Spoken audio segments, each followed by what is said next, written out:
Hello everybody, Jediwarlock here and welcome back to another video here on the channel. We just passed 600 subscribers, which is a great milestone to reach at the start of this October.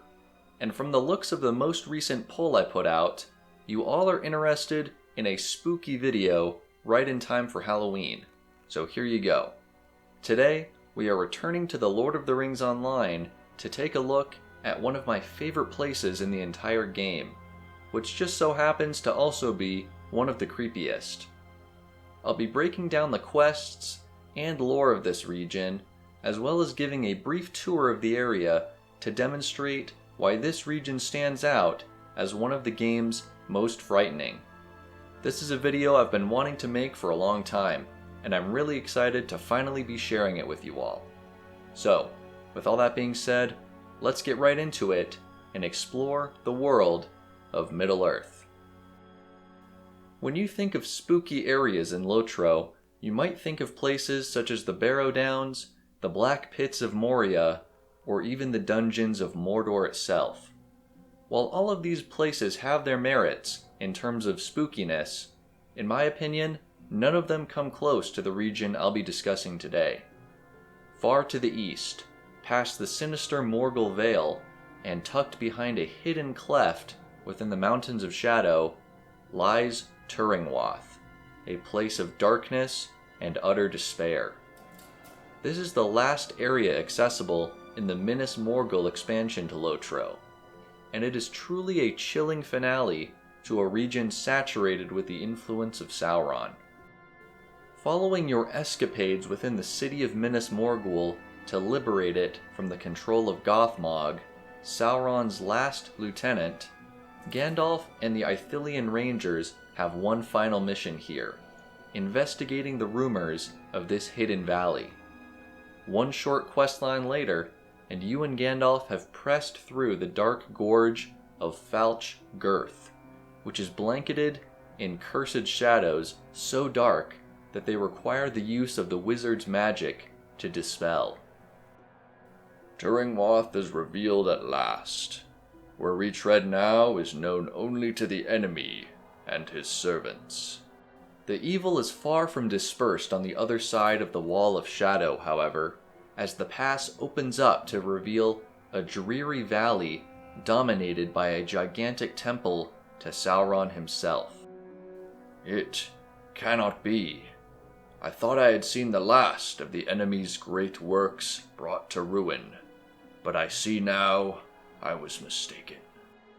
I don't know about you, but for me, the thought of Gandalf, one of the most well-traveled and wise beings in all of Middle-earth, being unnerved at the sight of this hidden stronghold was enough to make me creeped out, and it certainly doesn't get less ominous from there. You are tasked with discovering the fates of the Rangers who had ventured here before you, and their trail brings you to Faltor, the Fane of the Eye, and it is here where the first true horror of the valley is unveiled. Mounds of skeletons and bodies of flayed men are disposed of here, the victims of dark rituals deemed unworthy to be raised as undead servants. If the Rangers did indeed travel here, they did not make it out. Upon returning to Gandalf at a nearby watching stone, the questline abruptly ends after this short conversation. Curious. I sense a presence within this watching stone, but it refuses my summons. We shall see about that. At this point, you are free to wander throughout the rest of Thuringwath, but the mystery and darkness persist throughout. Ancient wights, ghosts, and even petrified Huorns hassle players as they navigate through a bone-white forest, which ends in the south at the gates of Ufarak, the Dreadfast. This foul fortress is where the Witch King himself created the 5 Gaunt Lords, including the well-known Ivar and Thadur, to corrupt Middle-earth as twisted reflections of the 5 Wizards, which is a neat detail I never put together before. If this was where the Gaunt Lords, beings of immense dark power, were made, then it makes what lies beyond it even more intimidating. Across the dire span found at the back of the Dreadfast, a citadel of pure evil sits in secrecy. Bar Nirnaeth, the Houses of Lamentation, beckon players to enter its dark halls and become the latest addition to the Flayed.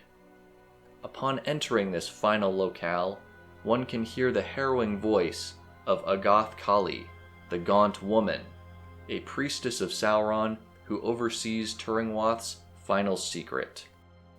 After ridding the citadel of flayed undead and dark cultists, players track the Gaunt Woman to the southern slopes of the valley, where Morloth the Black, a corrupted sibling of the White Tree of Gondor, has taken root.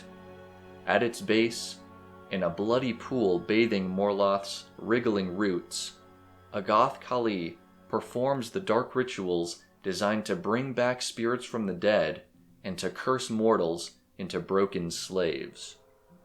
Defeating her brings an end to the atrocities at Bar Nirnaeth, but it's still pretty creepy to imagine that this temple was where countless innocents were taken and sacrificed to earn favor with Sauron for thousands of years. If you haven't gone through and explored this area and the Houses of Lamentation instance, I'd highly recommend it, even just for the atmosphere and some of the other bits of lore. It's a great addition to the Morgul Vale that I think is often overlooked by players completing the Minas Morgul layers or farming the daily quests. Just the premise of a hidden valley above the Morgul Vale where the Nazgul and the other servants of Sauron gathered is cool, and while it may not be the most popular area in LotRO, I think it is indeed one of the creepiest. Thank you all so much for watching. I hope you enjoyed learning about this spooky spot within the world of Middle-earth. If you did enjoy it, make sure to like the video, comment down below with your thoughts, subscribe to join the Jedi Order, and until next time, peace.